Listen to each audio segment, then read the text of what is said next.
Hey everyone, it's Sam here, and today I'm going to show you how to make this little springy pop-up envelope. This is a new size. I have a few others on the channel. I'll pop a playlist up here and it just shows you different sizes. So if this isn't the size card that you like to make, check out the playlist for more inspiration. It's very, very sweet, and I'm going to show you how you can make this look like a Christmas card. So it's exactly the same images, but by changing the colours and a few little extras, you can turn it into a really lovely Christmas card. No specialty dies are needed to make this card, so let me show you how to make it.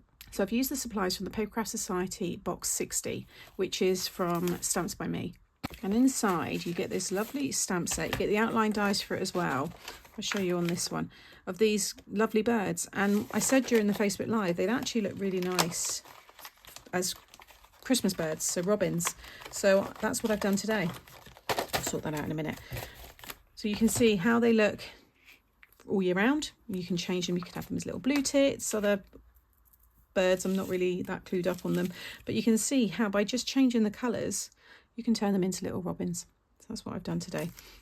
So I've just gone ahead and stamped and coloured. These are from the kit as well. These lovely foliage, lovely flowers, and two of the birds, but just by changing the colours, two very different cards.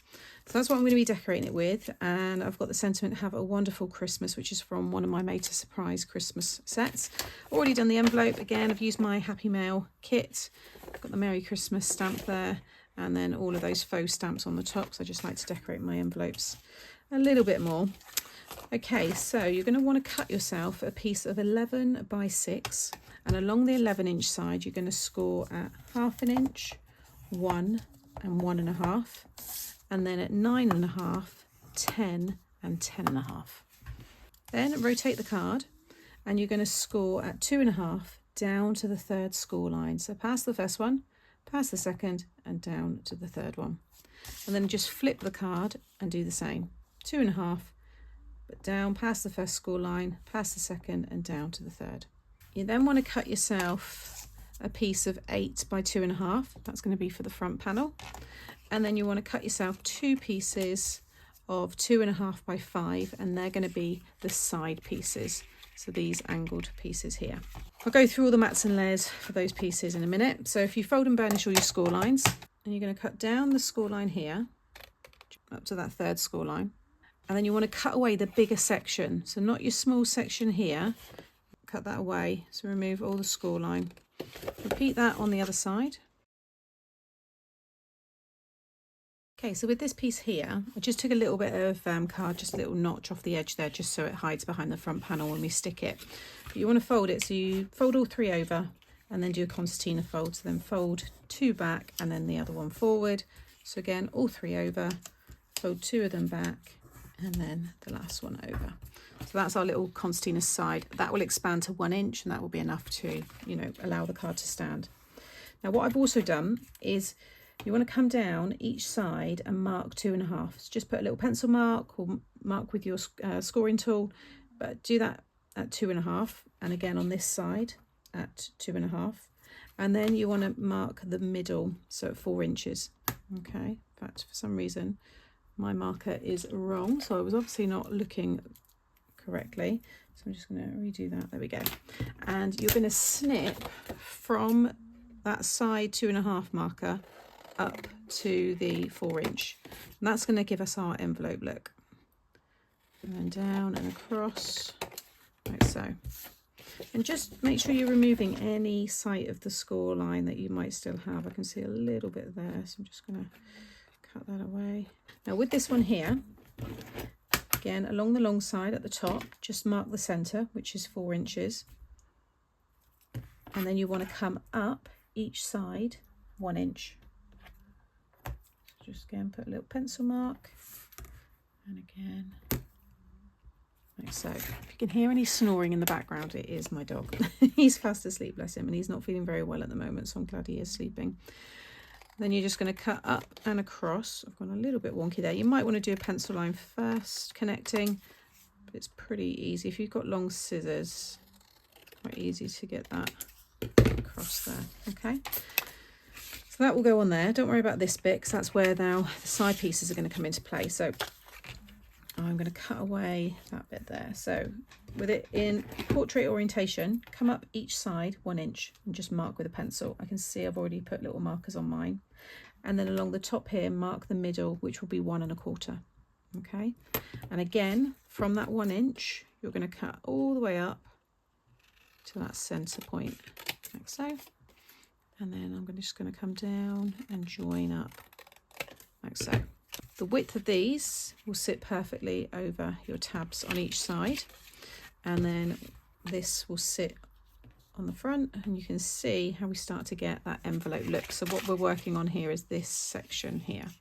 Actually, I was going to stick it down, but I think it might be better to do your mats and layers whilst it's all separate. So to decorate these pieces, I've already got 1 piece there. These are 2 pieces of 4 3/4 by 2 1/4. And then you want to do the same thing. The measurements are slightly different. So you're going to come up each side 7/8 of an inch, put a little marker. And then the middle of this would be 1 1/8. And then just cut across. Once you've done 1, you can use that then to draw around or just cut around. So I'm just going to be lazy, lay that one down and just cut across. I've used my Festive Tartan Made to Surprise embossing folder. It's a 3D one. It's gorgeous. And I thought it'd be a lovely backdrop for the Christmas card, but also I wanted to try it just using the block colour, whereas with this one I've used the pattern paper. So again, just giving you 2 different options. So you'll stick those both onto there in a minute.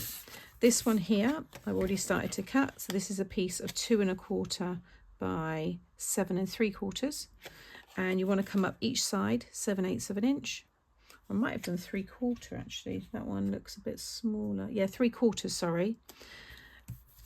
And put a little pencil mark. Again, I've done that one, 3/4. And then mark the centre, which is 3 7/8. Okay, and just do the same thing again. So I'm just going to finish this side. Rub out any pencil marks that you might have or snip them away. By the time I decorate that, you're not going to see it. But now, see how that sits perfectly on the top. And then for the back of this piece here, I've got myself a piece of 5 3/4 by 7 3/4. So again, along the long side, along the top, you're going to mark at 3 7/8. And then you're going to come up each side at 3 1/4. Okay, you can see how that side is already going to fit. So I'm just going to cut down this side here, like so. And now we've got that perfect mat layer. So all the mats and layers are stuck down. I've just started to stick this side down. So all you need to do is just run some glue down your tab, like so.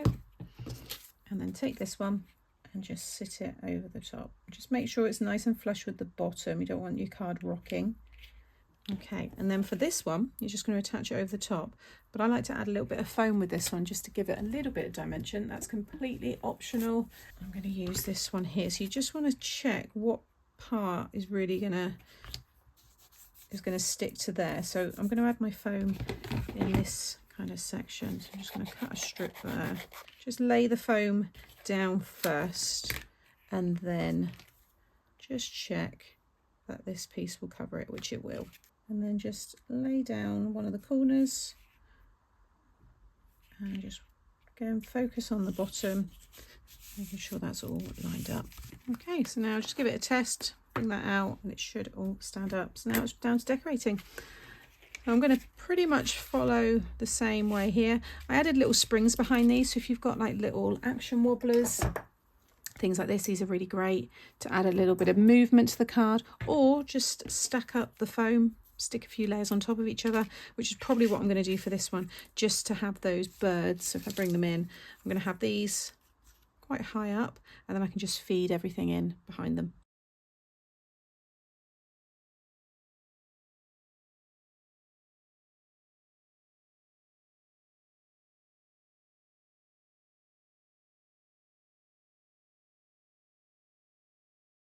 And there's the finished card. Changed it a little bit. You want to make sure if you stick anything in these spaces, don't go above the height of that point, otherwise it won't go in your envelope. Okay, and again, don't go off the edges there, and that's just slightly off. I might have to move that bit. The glue is still drying ever so slightly. Again, all they've got to do is open up the sides and you've got a lovely card. So I hope you've enjoyed this envelope pop-up card from me today. I will link as much of the products that I've used, will always be linked in the description box below the videos, and make sure you subscribe, yeah, and that way you won't miss out on future videos. And the playlist that all of these similar style cards will be in will be coming up now, so you might want to go and watch that next. Take care, bye.